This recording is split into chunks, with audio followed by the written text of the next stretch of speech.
2001 hanggang 2011, alam niyo ba, Mr. Chairman, na imbis na bumaba ang ating kuryente, meron tayong 6% average annual rate. 6% pa rin tumataas mula 2001 hanggang 2011. In other words, Mr. Chairman, yung paggawa natin ng batas na epiralo, mukhang hindi naging epektibo. But we need to find out why in a simplest way that we can explain to our consumers. Mr. Chairman, Deputy Speaker Dan, maputol po kita. yes. Yung sinabi mo po ba, taon-taon tumataas yung presyo ng kuryente ng 6%? Yes, Mr. Chairman. Mula Sige po, ng ipagpatuloy 2000, po ninyo at nakakakaba po yung 6% na yan dahil sa loob ng 10 taon ay 60% yan. Napakalaki po niyan. at mula, Pakituloy po, DS Dan Fernandez. at mula po ng 2004 hanggang 2011, yung ating pong Meralco franchise, the largest distribution utility, na meron po silang 63% market share sa total electricity sales mo natin, ay mayroon po silang increase ng 8.73% annually for residential customers. At pagdating naman po sa industrial customers sila, meron silang 7% na increase mula 2004 hanggang 2011. Mr. Chairman, dumaan po ang mga kalamidad sa ating bansa. Dumaan ang Ondoy, dumaan yung pandemic, nakita natin that nagkaroon tayo ng problema, di ba? As a matter of fact, doon sa Ondoy, tumaas ang kuryente natin after nung kalamidad. Nagkaroon tayo ng pandemic ngayon, tumaas na naman po ang ating, lalong tumaas ang ating kuryente. In other words, Mr. Chairman, para pong nagiging pananaw na ng ating pong mga distribution ng ating power industry, na lagi tayong tumataas. Ang mga distribution utility like Meralco, dapat susuplayan po nila ang ating mga consumers sa pinakamababang presyong ng kuryente. At ano yung pamamaraan na yun? Ang pamamaraan pong yun ay tinatawag nating least cost generation mix. Ito po yung tinatawag nating i-blend po natin yung ating pong mga kuryente na binibili ng Meralco. Ano ang binibili ng Meralco? Mura, mas mahal ng konti, at pinakamahal. I-blend mo po yan, tatlong yan. Doon po, sa pag-blend natin ng mga kuryenteng yan, lalabas po yung pinakamura. For example po, doon po sa tinatawag po nating base load power plant na carbon, coal. Pag yan po ang ginamit natin araw-araw at oras-oras, 24 hours, mura po yan. At pag dumating ang gabi, tumataas po yung demand. Pag tumataas ang demand, ano ang dapat natin kukuning klase ng kuryente? Kukuha tayo ng medyo tinatawag nating mahal ng konti, yung tinatawag po nating nasa peaking power plant. Ito na yung mga pinoproduce na kuryente galing sa diesel. Yun po ang ilalagay natin doon sa demand ng ating pong mga consumers. At pagdating naman po na madaling araw, yung pong ginagamit natin na mid-merit na ginagamit natin mula alas 12 usually hanggang alas 6 ng umaga. Ngayon po, ang tanong natin sa Meralco, dahil tayo ay naatasan ng batas under Section 23 na kailangan magkaroon tayo ng tinatawag na mix ng ating mga generation power plant. So, ano ang klase ng formulation na ginawa nyo sa blended generation? Yun ang tanong natin sa Meralco, Mr. Chairman. Meralco, pakisagot po ang ating ang katanungan po ni Deputy Speaker Dan Fernandez. Meralco? Mr. Chair, magandang hapon po. Doon po sa katanungan ni Maaari po bang pakibaba po yung inyong... habang lang po nagsasalita po kayo. Apo. Salamat po. Doon po sa katanungan ni Congressman Dan Fernandez tungkol doon sa fuel mix na ginagamit ng Meralco sa aming generation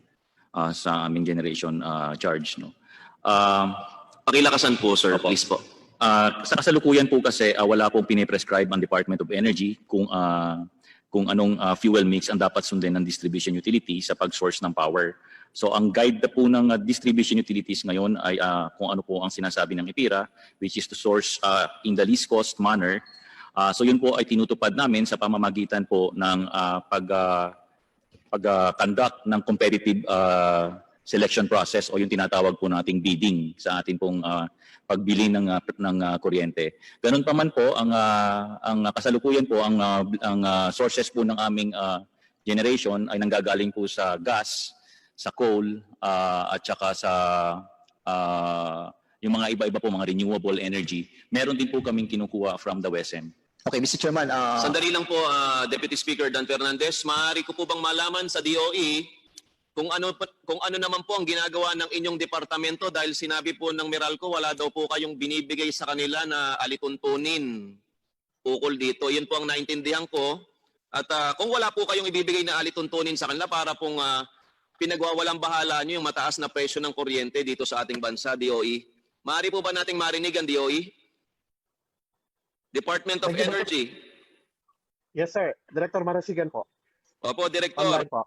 Kakasabi lang po ng tagapagsalita ng Meralco, si Attorney kapangalan ko, Jose, na wala po kayong direktiba na ibinibigay sa Meralco tungkol sa pagkuha ng mas mura na source para po sa ating kuryente. Tama po ba, Attorney Jose?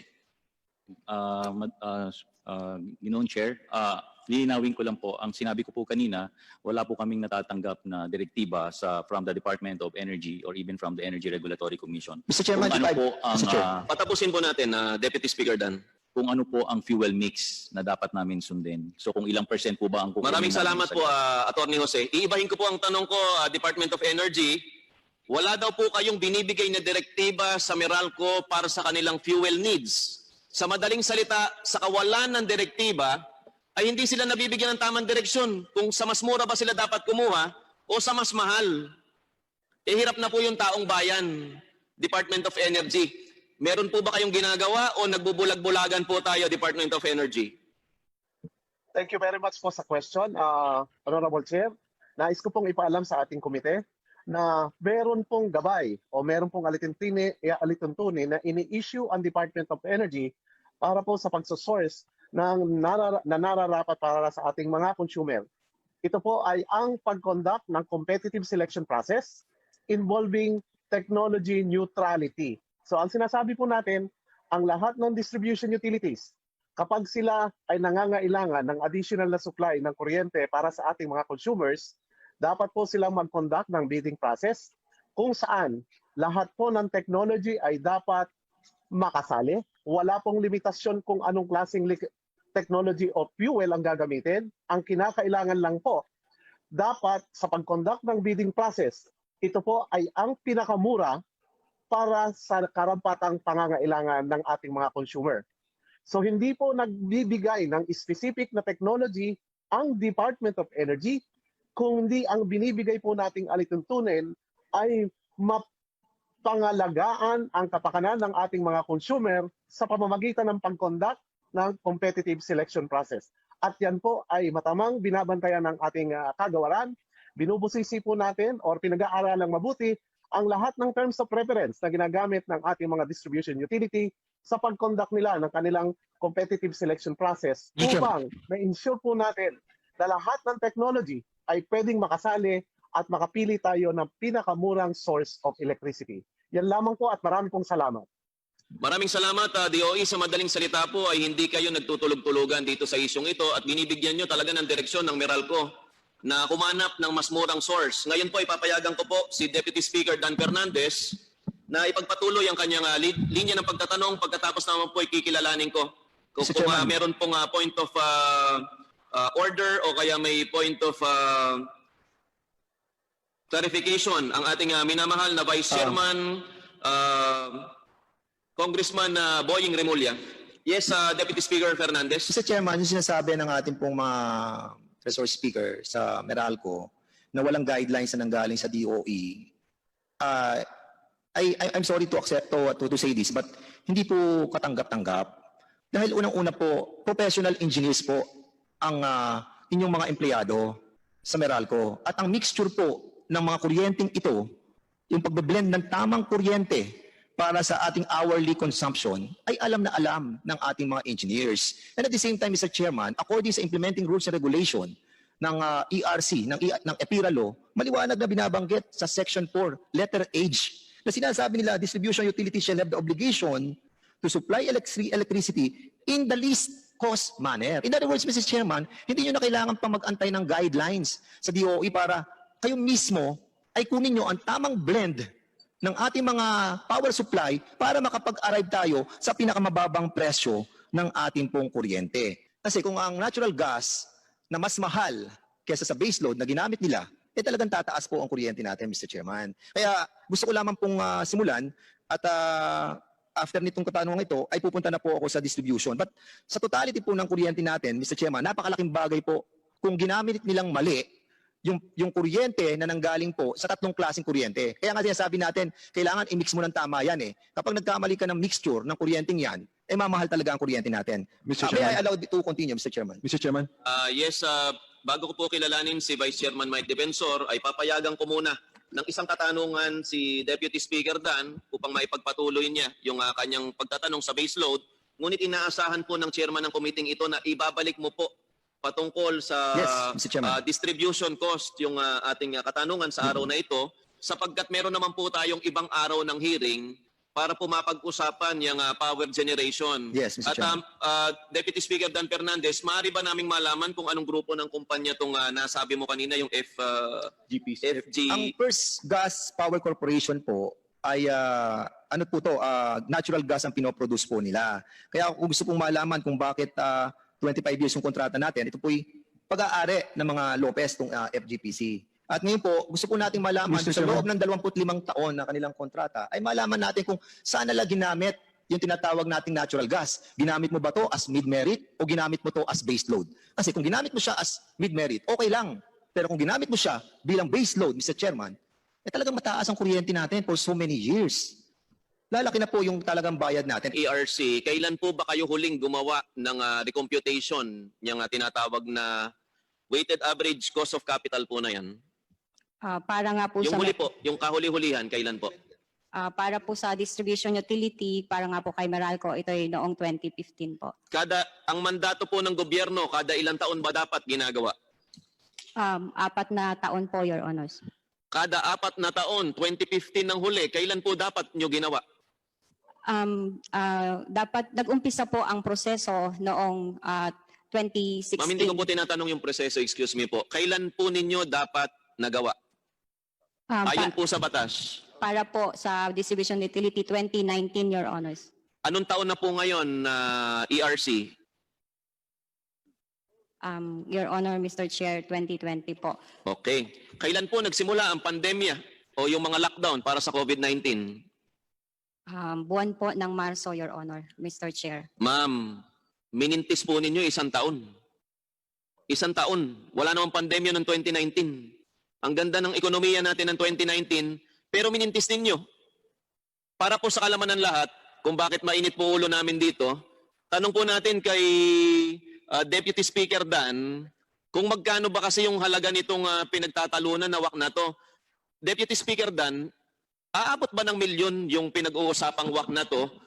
O yung milyon na matitipid ng ating mga consumer kung sakaling nagawa po ng ERC yung kanilang trabaho? Deputy Speaker Dan. Mr. Chairman, wala akong eksaktong paraan para... Pero kung maibibigay po sa akin ang lahat ng mga detalye noong mga itatanong ko po sa mga susunod, ay maaari po natin mo-compute based dun sa formulation na pinakita po natin kung magkano po ang naging overcharging ng Meralco. Precisely because kung ang ginamit nilang WACC noong 2015, 2015, yung pa rin ang ginamit nilang WACC mula 2019 hanggang 2020, mali na po yung ating computation. At as a matter of fact, Mr. Chairman, doon po lamang Deputy po sa... Speaker Dan, mga nasa magkano ba itong pinag-uusapan natin para maintindihan ng mga nanonood, yung mga nanonood po sa atin ngayon, kung gaano kalaki ba yung impact nitong WACC na ito? Mga Mr. Chairman, 1 milyon ba to? 10 milyon? Mr. Chairman, ito pong pinakita ko sa inyong slide na yan, sa transmission rate na yan, pag kinuwenta po natin yung tamang formulasyon din ng WACC ng mga yung kumpanya, yung NGCP, doon sa kanilang tamang profit, tamang WACC, lalabas po doon sa aming komputasyon, 50 billion pesos plus. 50 billion Yes, ang dapat na ibalik sa... pinapabayad natin sa taong bayan, dapat natitipid ng taong bayan, 50 billion. Mr. Kaya Chairman, po sana naintindihan nyo po kung bakit po gantong kataas yung boses namin dito. Kasi mga kababayan po natin na sanay lang datin magbayad ng 500, ngayon sinisingil na natin ng 4,000. Sunod, meron pala tayong 1 taon nang hindi na-compute hindi lamang po yung Mr. na Chairman. rates na yan. Kaya paumanhin po sa ating mga nanonood, pati po sa ating mga imbitado na guest ngayong araw na ito, masyado pong karumal-dumal para sa committee ito na malaman namin na dapat ginawa na yan pero hindi nagawa. Masyado pong masakit para sa amin, lalong-lalo na sigurado doon sa mga taong sinisingil natin ng mataas na kuryente. Itong ating pong sinubmit na application sa ERC na kung saan sinasabi dito sa news na yung pong natural gas na pinoproduce ng First Gen Hydroelectric Power Corporation ay ginamit nating base load plants. Is this true, Mr. Chairman? Meralco. Meralco? May mga pagkakataon po na tumatakbo ang gas plant as base load. May pagkakataon din pong tumatakbo ang gas plant as mid-merit. Mr. Chairman, as katulad ng banabanggit ko po sa inyo kanina, na ang natural gas po ay mas mahal kaysa po doon sa tinatawag nating carbon o kaya fossil. At dito po sa mixture na to na ginagawa po ng ating pong Meralco, kaya po hinihingi natin yung tamang formulation ng kanilang blending of generation power, ay nakita po natin na parang ginagamit nila yung mas mahal na kuryente as base load, as minimum demand ng ating mga consumer. Kaya nga tataas ang ating kuryente kapag ang ginamit natin na mas mahal na natural gas ay ginagamit natin as base load. Bakit natin ginagamit na base load ang mid-merit na dapat ginagamit lang natin siya tuwing madaling araw na kung saan ang consumption is much lesser. Mr. Chairman, I would like to ask yung kung itong ganitong klase ng practice ng Meralco ay ginamit din nila yung practice nung panahong may kontrata sila sa FGCP, yung tinatawag natin First Gas Power Corporation. So can you kindly submit to us, ito rin pong detalye tungkol po sa paggamit po ninyo ng tinatawag nating blended ng power supply. We need this, Mr. Chairman. At lastly, Mr. Chairman, Excuse me, Deputy Speaker Dan. Pagsalitain po natin ang Meralco. Kung maaari po ay, maaari niyo po ba sagutin muna kung ano ang kadahilanan kung bakit mas ginagamit niyo yung mahal na natural gas kaysa sa mas mura na coal, Meralco? May pagkakataon po na mas mura po ang gas pag tumatakbo siya as base load. May pagkakataon naman po na mas mura po ang gas pag tumatakbo siya as mid-merit. So pwede po ba naming isumite sa committee na to ang paliwanag na yan in writing at para maipaliwanag ng mabuti kung magkano yung rate, na effective rate pag tumatakbo siya as mid-merit. At Sige po. Mr. Chair, last na po Yes, ito. Deputy Speaker Dan Fernandez. According sa inyong application sa ERC that you have submitted, ang contract price po ninyo para sa natural gas na gagamitin po natin as base load is 5 pesos and 19 centavos. Is this right? Wala lang po sa akin, Mr. Chair, yung records, kung pwede po i-verify ko sa record. Pero kung yan po ang nasa submission sa Energy Regulatory Commission, yan po ay base sa certain assumptions existing at the time that we filed the application. Mr. Chairman, ito na po ang sinasabi po natin. Yung pong tinatawag nating mid-merit na natural gas, 5 pesos po ang inaprubahan ng ERC. At ito po yung pong sinabmit ng ating pong Meralco. So in other words, Mr. Chairman, ginamit mo nila ito bilang base load, talagang mamahal ang kuryente natin. Dapat ang base load, kung ginamit natin ay coal, ang presyo nito ay mula 3 piso hanggang 3.50 lamang. So in other words, Mr. Chairman, meron tayo dito mga piso hanggang 2 piso na na-overcharge sa atin, sa ating mga kababayan. Parang nagiging pattern na po ng Meralco yung pag-overcharge. Kung matatandaan po natin yung 30.3 billion na pinarefund ng Supreme Court. 30.3 billion at according sa report, 2.3 billion na lamang po ang ire-refund mula ng 2003. At yung pong 2.3 billion ay hindi maalaman kung sino po yung mga na-overcharge nila. Kaya nga hinihiling natin na pag-usapan din po natin to sa susunod yung 2.3 billion na hindi na po ma-refund dahil hindi makita kung nasa inyong mga taong ito. At during onboy, Mr. Chairman, matatandaan natin na yung Meralco po ay nag-charge ng 62 pesos per kilowatt. Tapos ginawa nilang 32 per kilowatt. At ngayon naman may pandemic tayo, ay tinataasan din po nila at nag-overcharge na naman sila. At ang kanilang mga sinasabi ay madali namang i-overcharge tapos i-refund na lang natin. Mr. Chairman, I think this is something that we need to correct. Kasi kung lagi na lamang pong sila mag-overcharge tapos i-refund sa mga taong bayan, parang may something is wrong in this, Mr. Chairman.